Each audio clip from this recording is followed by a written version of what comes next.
Good morning student. Good morning. अपने प्रश्नोत्तरी series चल रही थी ये एम्प्लॉयमेंट स्किल के अंदर। प्रश्नोत्तरी सीरीज का ये चैप्टर चल रहा था OSHE occupational safety health and environment study, व्यावसायिक स्वास्थ्य, व्यावसायिक सुरक्षा, स्वास्थ्य और पर्यावरण विज्ञान। तो अपना नेक्स्ट क्वेश्चन 20 क्वेश्चन तक करेंगे थे, आगे करते हैं। 21वां क्वेश्चन है, प्राथमिक उपचार देने वाले व्यक्ति कौन हो सकता है? कोई भी व्यक्ति जिसने प्राथमिक उपचार का प्रशिक्षण प्राप्त किया हो। प्राथमिक उपचार देने वाला व्यक्ति डॉक्टर होना जरूरी नहीं होता है। तो ऑप्शन में यदि डॉक्टर आए तो आपको डॉक्टर आंसर नहीं करना है। प्राथमिक उपचार जो देता है वो कोई भी व्यक्ति दे सकता है जिसने इसमें प्रशिक्षण प्राप्त किया हो। कोई भी व्यक्ति इसमें प्रशिक्षण प्राप्त कर सकता है और फिर प्राथमिक उपचार को दे सकता है। किस राज्य में साक्षरता सबसे अधिक है? केरल राज्य में सबसे अधिक साक्षरता है। राज्य का ये पूरे भारत का दक्षिणी हिस्सा जो है, दक्षिणी हिस्से के अंदर केरल उपस्थित है। वहाँ पे साक्षरता भी सबसे अधिक है और लिंगानुपात यानी लड़कों की संख्या और लड़कियों की संख्या का जो अनुपात होता है उसमें लड़कियों की संख्या का अनुपात भी जो है वो ज़्यादा है। किसके अंदर? केरल के अंदर। ठीक है, तो नेक्स्ट क्वेश्चन यही है 23वां क्वेश्चन, जिसमें औरतों के मुकाबले पुरुषों की संख्या कम है। कौन सा राज्य है वो? केरल। अपने वातावरण से संबंध में जीवितों के अध्ययन को क्या कहते हैं? किसी वातावरण में जीवितों के अध्ययन, जीवित कोई भी व्यक्ति हो सकता है, जानवर हो सकता है, पेड़ पौधे, ये सब जीवित के अंदर आते हैं। तो ये सभी, इसका अध्ययन क्या कहलाता है? पारिस्थितिकी, इकोसिस्टम। इकोसिस्टम कहलाता है पारिस्थितिकी। ठीक है, नेक्स्ट क्वेश्चन है, खारिज सामग्री के पुनः प्रसंस्करण या उपयोगी उत्पाद बनाने में को क्या कहा जाता है? कोई वस्तु है जिसका उपयोग कर लिया है और उसको दोबारा उपयोग के लायक बनाने के लिए किसका उपयोग किया जाता है? रिसाइकलिंग। रिसाइकलिंग का उपयोग किया जाता है। तो अपने एक पढ़ा था रिड्यूस, रीयूज और रिसाइकल, ये 3R है। किसी वस्तु का उपयोग कम से कम करो, ठीक है, कम करने के बाद उससे दोबारा उपयोग करो, जब दोबारा उपयोग न करने लायक बचे तब उसको क्या करो? रिसाइकल करो। पृथ्वी के तापमान में वृद्धि का प्रमुख रूप से कौन सी गैस जिम्मेदार है? यानी ग्लोबल वार्मिंग जो है उसके कौन सी गैस सर्वाधिक मतलब जिम्मेदार है? कार्बन डाइऑक्साइड जो है वो सर्वाधिक, बाकी और भी गैसें होती है, कार्बन मोनोऑक्साइड वगैरह, ये भी गैसें हैं, लेकिन सर्वाधिक जो है वो कौन सी जिम्मेदार है? आपका कार्बन डाइऑक्साइड। कार्बन डाइऑक्साइड जो है वो पृथ्वी के वातावरण में ऐसा अपना एक आवरण बना लेती है जो सूर्य से आने वाली किरणों को आने तो देती है लेकिन वापस जाने नहीं देती है। इससे कारण पृथ्वी का जो तापमान है वो बढ़ता है, उसे ही क्या कहते हैं? ग्लोबल वार्मिंग कहते हैं। जल वाष्प प्रक्रिया में जल वाष्प बर्फ में कैसे बदलती है? जल वाष्प क्रिया में जल वाष्प जो है वो वापस यानी गैस का ठोस में बदल जाना क्या क्या कौन सी प्रक्रिया कहलाती है? संक्षेपण प्रक्रिया। इको प्रणाली में ऊर्जा सदैव एक ही दिशा में चलती है। इको प्रणाली में जो ऊर्जा है वो एक दिशा में चलती है और 10% आगे बढ़ती है। तो जैसे 100% ऊर्जा है, ठीक है, तो वो एक से दूसरे प्राणी में, इकोलॉजी में जाने, इकोसिस्टम में एक प्राणी से दूसरे प्राणी में जाने में उसमें सिर्फ 10% हिस्सा ही आगे जाता है और उससे आगे जाने में 0.01% यानी उसका भी 10% हिस्सा ही आगे जाता है।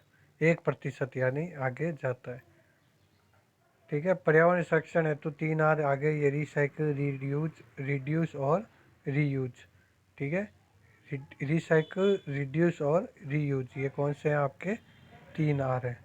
ओजोन परत किससे बनी होती है? O3 से। ठीक है, ओजोन परत ओजोन से बनी होती है और ओजोन को क्या कहते हैं? ऑक्सीजन के 2 परमाणु, ये ओजोन के 2 परमाणु जो आयन के 2 परमाणु जो मिलकर और आपके बनाते हैं ऑक्सीजन, और 3 जब मिलते हैं तो क्या बनाते हैं आपके?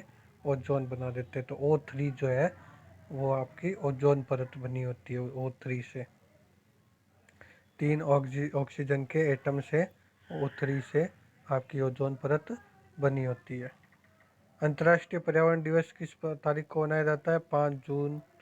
अंतर्राष्ट्रीय पर्यावरण दिवस किस तारीख को मनाया जाता है? 5 जून। बहुत इंपॉर्टेंट क्वेश्चन है, कई बार पूछा गया है। इसके अंदर आपके पर्यावरण शिक्षा भी आती है, तो पर्यावरण शिक्षा से संबंधित सबसे महत्वपूर्ण तारीख का यही क्वेश्चन है कि अंतर्राष्ट्रीय पर्यावरण दिवस कब मनाया जाता है? 5 जून को मनाया जाता है। शोर एक प्रकार का व्यावसायिक खतरा है, ये किस श्रेणी में आता है? शोर, यहाँ पे शोर ये वाला शोर है, जो शोर जो ध्वनि वाला होता है, ये किस तरह के खतरे में आता है? भौतिक खतरे के अंदर। तो इस चैप्टर को जब शुरू करवाया था तब थ्योरी में आपको कई तरह के खतरे कराए थे, जैविक खतरे, भौतिक खतरे, रासायनिक खतरे, ठीक है ना। खतरों को क्या कहते हैं? थ्रेट्स, थ्रेट्स कहते हैं। तो थ्रेट्स के अंदर आता है आपका शोर, और कौन से थ्रेट्स के अंदर आता है? फिजिकल थॉट यानी भौतिक खतरा। एग्रोनॉमिक्स का भौतिक सिद्धांत, एग्रोनॉमिक्स एक साइंस है जिसको DY पाटिल यूनिवर्सिटी जो है वहाँ पे इसका प्रशिक्षण कराया जाता है, जिसमें कार्यस्थल और कर्मचारी के मध्य संबंधों का अध्ययन इसके अंदर किया जाता है ताकि व्यावसायिक सुरक्षा को मेंटेन किया जा सके। तो इसके अंदर इसका भौतिक सिद्धांत क्या कहता है कि प्रत्येक वस्तु तक आसानी से पहुंच, अनावश्यक कार्य को कम करना और थकावट को न्यूनतम करना, ये इसके भौतिक सिद्धांत कहलाते हैं। यानी जो वस्तु है वो पहुंच के अंदर होनी चाहिए, ठीक है, आसानी से पहुंच के अंदर होनी चाहिए, अनावश्यक जो कार्य है उनको कम करना चाहिए, और थकावट, थकावट जो होती है वो सबसे आपके इसके खतरों के अंतर्गत ही आती है। जब व्यक्ति थक जाता है और थकने के बाद भी कार्य करता है तो उसकी सुरक्षा को हमेशा खतरा रहता है, ठीक है। ध्वनि की तीव्रता किस में मापी जाती है? डेसिमल के अंदर मापी जाती है। तो याद करने वाले क्वेश्चन है, सीधे क्वेश्चन बन के आता है ये। ध्वनि की तीव्रता किस में मापी जाती है? डेसिमल में मापी जाती है। और किस डेसिमल की ध्वनि को शोर प्रदूषण की श्रेणी में आता है? 80 डेसिमल से जब ऊपर चली जाती है आपकी ध्वनि तो ध्वनि को डेसिमल में नापते हैं, और जब ये 80 डेसिमल से ऊपर आ जाती है तो इसे क्या कहते हैं? शोर प्रदूषण या ध्वनि प्रदूषण, ठीक है। कार्यस्थल पर चोट और बीमारी धन, समय और प्रयास की हानि पहुंचाती है, इससे बचने का उपाय क्या है? तो कार्यस्थल पर चोट या सुरक्षा को बनाए रखने के लिए हमें क्या करना चाहिए? प्रभावी सुरक्षा और हानि नियंत्रण कार्यक्रम को चलाना चाहिए। अग्नि की कौन सी श्रेणी जो है वो साधारण पदार्थ जैसे कागज, लकड़ी, रबड़, प्लास्टिक आदि की खपत होती है? ए श्रेणी की जो आपकी, तो आपके ये आप थ्योरी में पढ़ चुके होंगे। ए श्रेणी के वो अग्निशामक यंत्र, बी श्रेणी के, सी श्रेणी के, है ना। तो ये इससे संबंधित आपका क्वेश्चन है। न्यूक्लियर रिएक्टर में सबसे घातक प्रदूषक कौन सा होता है? रेडियो एक्टिव पदार्थ। जो न्यूक्लियर एक्टिव होते हैं, जहाँ पर परमाणु ऊर्जा का प्रयोग किया जाता है, वहाँ पे रेडियो एक्टिव पदार्थ के रूप में प्रदूषण होता है। सामान्य मानव के सुनने की आवृत्ति क्या होती है? आवृत्ति को हमेशा हर्ट्ज में मापा जाता है। तो सामान्य मनुष्य जो है वो 50 से 80 हर्ट्ज तक की आवृत्ति वाली सीमा को सुन सकता है। पानी का प्राथमिक स्रोत कौन सा है? बारिश का पानी। पानी हमें किससे प्राप्त होता है? उसका प्राथमिक स्रोत कौन सा है? बारिश का पानी। बारिश का पानी आगे तालाबों, नदियों और आगे तक पहुंचता है। तो पानी का प्राथमिक स्रोत आपके बारिश ही होती है। वायु में जल वाष्प का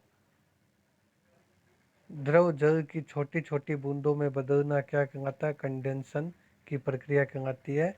यानी वायु में जो जल वाष्प होती है उसका छोटी छोटी बूंदों में जल के रूप में परिवर्तन क्या कहलाता है? कंडेंसन की प्रक्रिया कहलाती है, ठीक है। नेक्स्ट क्वेश्चन है आपके, सौर कंपन और रेडिएशन किसके अंतर्गत आता है? भौतिक खतरे। जो आपके परमाणु रिएक्टर के अंदर सौर ऊर्जा, तो आपने अभी पढ़ी थी सौर ऊर्जा, क्या जो शोर होता है, जो ध्वनि होती है, वो आपके भौतिक खतरों में आती है। और रेडिएशन जो है, रेडिएशन भी आपके किस में आता है? भौतिक खतरों के अंतर्गत आता है। व्यक्ति और उसके कार्य के वातावरण के बीच के अध्ययन को एग्रोनॉमिक्स कहलाता है। तो संबंध का अध्ययन एग्रोनॉमिक्स कहलाता है। व्यक्ति और उसके कार्य के वातावरण के बीच के संबंध का एग्रोनॉमिक्स कहलाता है। तो एग्रोनॉमिक्स क्या है? एक विज्ञान है। यहाँ पे वैज्ञानिक लिखा हुआ है, जबकि इसका आंसर आप क्या करोगे? एग्रोनॉमिक्स एक विज्ञान की शाखा है। फायर फाइटिंग विधि में स्टारवेशन क्या है? स्टारवेशन का मतलब क्या है? ईंधन को हटाना। जब कोई भी कहीं पे भी आग लगती है तो वहाँ पे ईंधन जो होता है वो सर्वाधिक ज्वलित होता है, यानी ईंधन के अंदर सबसे जल्द आग लग जाती है। तो इस ईंधन को हटा देना क्या कहलाता है? प्रक्रिया स्टारवेशन की प्रक्रिया कहलाती है। पृथ्वी के तापमान को बढ़ने यानी ग्लोबल वार्मिंग को रोकने के लिए हमें क्या करना चाहिए? पेड़ लगाना चाहिए। जो पृथ्वी का इकोसिस्टम है, वो इकोसिस्टम जो है, इकोसिस्टम को आपके सही करने के लिए सबसे प्रभावी उपाय क्या है? पेड़ लगाना। पेड़ जो है वो जीवन रक्षक की तरह कार्य करते हैं, पृथ्वी के लिए जीवन रक्षा का कार्य करते हैं। अगला आता है प्राथमिक सहायता। जो प्राथमिक उपचार होता है, जो प्राथमिक उपचार आपको बताया था कोई भी व्यक्ति दे सकता है जिसने इसमें प्रशिक्षण प्राप्त किया है। उसकी ABC क्या है? ए का मतलब है एयरवे, बी का मतलब है ब्रीथिंग, सी का मतलब है सर्कुलेशन। तो ABC क्या कहलाता है प्राथमिक उपचार की? एयरवे, यानी कोई भी व्यक्ति जब दुर्घटनाग्रस्त हो जाता है तो उसको हवा में, खुली हवा में ले जाना चाहिए। ठीक है। उसकी ब्रीथिंग में दिक्कत है तो उसके श्वसन करवाना चाहिए। जो श्वसन की अनेक क्रियाएं आपको बताई हुई है, उसके अंतर्गत श्वसन कराना चाहिए। और बाकी उसका सर्कुलेशन सही से होना चाहिए, यानी उसका खून का, ऑक्सीजन का सर्कुलेशन उसके शरीर के अंदर सही तरीके से रहे। तो ये ABC कहलाती है, किसी भी प्राथमिक उपचार की ABC कहलाती है। क्योंकि जब भी कोई दुर्घटना होती है तो व्यक्ति को इन 3 चीज़ की समस्या सबसे ज़्यादा आती है। भूकंप को मापने के लिए किस यंत्र का प्रयोग किया जाता है? सिस्मोग्राफ का प्रयोग किया जाता है। तो इसमें कुछ कुछ क्वेश्चन है जो वन लाइनर है और जिन्हें सीधा आपको याद ही करना है। ठीक है। डीजल और पेट्रोल में पाए जाने वाला धात्विक पदार्थ जिससे हमारे श्वसन तंत्र को नुकसान पहुंचता है, वो कौन सा है? शीशा या लेड, है ना। शीशा या लेड जो है वो डीजल और पेट्रोल में पाए जाने वाला धात्विक पदार्थ है जो हमारे श्वसन की प्रक्रिया को हानि पहुंचाता है, यानी सांस लेने में तकलीफ उत्पन्न करता है। जब हम किसी विद्युतीय उपकरण पर कार्य कर रहे हो तथा आसपास का क्षेत्र पानी से भरा नहीं होना चाहिए। क्यों नहीं भरा होना चाहिए? क्योंकि यह विद्युतीय प्रवाह के लिए शरीर में प्रतिरोध को हटा देता है। हमारे शरीर का आंतरिक प्रतिरोध भी होता है जो किसी भी झटके को आने से रोकता है या झटके की तीव्रता को कम करता है। जब पानी हो जाता है, पानी के कारण हमारी जो प्रतिरोध है हमारे शरीर का वो कम हो जाता है, और प्रतिरोध कम हो जाने से विद्युत प्रवाह अधिक तेज गति से होता है और हमारे लिए घातक हो सकता है। किसी कार्यस्थल में कार्य करते समय हमें हॉर्स प्ले में शामिल नहीं होना चाहिए। इसका तात्पर्य क्या है? शोरगुल का वाला व्यवहार नहीं करना चाहिए। शोरगुल, मस्ती वाला व्यवहार जो है वो, इस तरीके का व्यवहार जो होता है उसे हॉर्स प्ले कहते हैं। कौन सा व्यवहार कहते हैं उसे? हॉर्स प्ले कहते हैं। तो हॉर्स प्ले के अंदर हमें शामिल नहीं होना चाहिए। जहाँ पे शोर हो रहा हो, जहाँ पे मजाक मस्ती हो रही हो, तो वो वहाँ पे ऐसे वातावरण को हॉर्स प्ले कहते हैं। और इस वातावरण के कारण जो है हमारे जो हानि है वो शरीर को पहुंच सकती है या दुर्घटना जो है वो हो सकती है। जैविक खतरा क्या? वायरस। तो हमारे पृथ्वी पर अभी कोरोना वायरस चल रहा है, वो किस तरह का खतरा है? जैविक खतरा है। जैविक खतरा है। जब आप चेतावनी सुनते हैं तो हमें सबसे पहले क्या करना चाहिए? जब भी आप चेतावनी का सायरन सुनते हैं, किसी भी बिल्डिंग के अंदर चेतावनी के लिए सायरन बजाए जाते हैं, तो उसके लिए जब चेतावनी का सायरन बने या चेतावनी की जब हमें आभास हो तो हमें सबसे पहले आपातकाल के अंदर, आपातकाल स्थान बना हुआ होता है, वहाँ पे चले जाना चाहिए। तो हर एक कार्यस्थल पर एक आपातकाल स्थान होना चाहिए जहाँ से सभी तरह की सुरक्षा उपकरण हो, सभी तरह से हम सुरक्षित महसूस कर सकें, वो आपातकाल स्थान होता है। यदि पेट्रोल जैसे ईंधन में आग लगती है तो कौन से प्रदूषण से हमें हानि होती है? Carbon monoxide. जो गाड़ियाँ और पेट्रोल से चलने वाली गाड़ियाँ वगैरह होती है, उससे भी कार्बन मोनोऑक्साइड चलती है। और ये भी अपने पृथ्वी के ग्लोबल वार्मिंग के लिए ये एक जिम्मेदार गैस है। कौन सी? Carbon monoxide. सफाई कार्यक्रम के निर्धारण हेतु कौन से कार्य को पूर्ण होना आवश्यक है? खाद्य सुरक्षा योजनाओं की जरूरतों को पूरा करना। कार्यस्थल पर स्वास्थ्य और सुरक्षा प्रतिनिधियों की भूमिका क्या होती है? कार्यस्थल पर स्वास्थ्य और सुरक्षा प्रतिनिधि की क्या भूमिका होती है? कार्यस्थल पर कंपनी हेतु किए जा रहे व्यावसायिक स्वास्थ्य और सुरक्षा की निगरानी करना।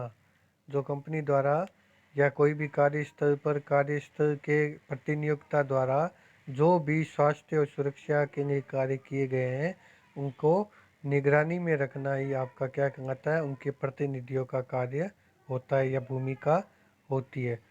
ऊर्जा न तो उत्पन्न की जा सकती है न ही नष्ट की जा सकती है, ये सिर्फ अपना रूप परिवर्तन करती है, एक जगह से दूसरी जगह जाती है। इसे कौन सा नियम कहते हैं? ऊर्जा संरक्षण का नियम कहते हैं। जब कोई कर्मचारी सुरक्षित कार्यस्थल पर भी आशंका महसूस करता है तो इस समस्या को क्या कहते हैं? व्यक्तिगत कठिनाई। जब किसी कार्यस्थल पर सभी उपकरणों का उपयोग किया गया है, सभी तरह की सुरक्षात्मक इंतजाम हो, फिर भी व्यक्ति के अंदर भय है तो वो उसकी क्या कहलाती है? व्यक्तिगत भय या व्यक्तिगत कठिनाई कहलाती है। ठीक है।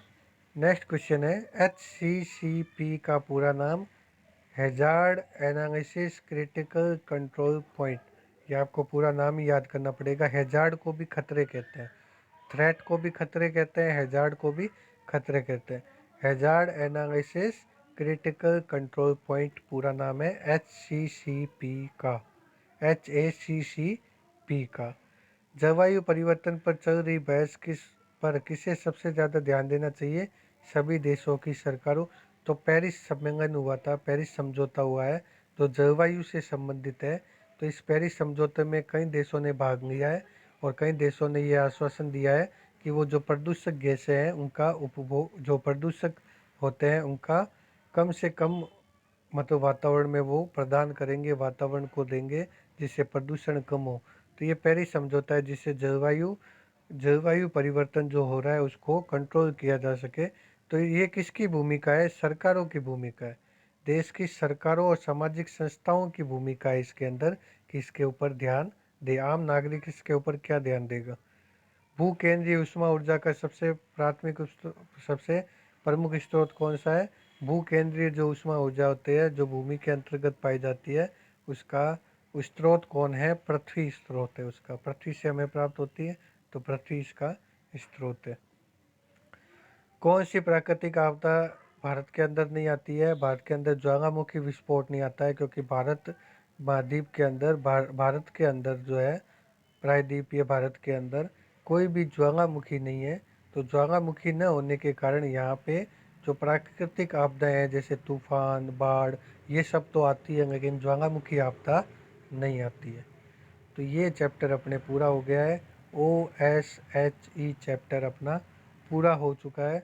तो सबसे पहले अपने चैप्टर किया था एम्प्लॉयबिलिटी स्किल के अंदर CS कम्युनिकेशन स्किल, फिर IT, ठीक है, और फिर अपने OSHE ये कर लिया और उत्पादकता भी अपने कर लिया, प्रोडक्टिविटी भी कर लिया।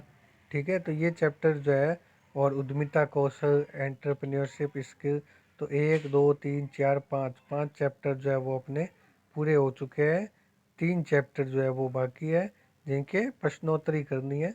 तो वो अपने इस 24 तारीख तक जो लॉकडाउन है उसके अंतर्गत पूरा कर लेंगे ताकि अपना ये इस सब्जेक्ट का सिलेबस पूरी तरीके से कंप्लीट हो जाए। तो इस वीडियो को यहीं समाप्त करते हैं। धन्यवाद।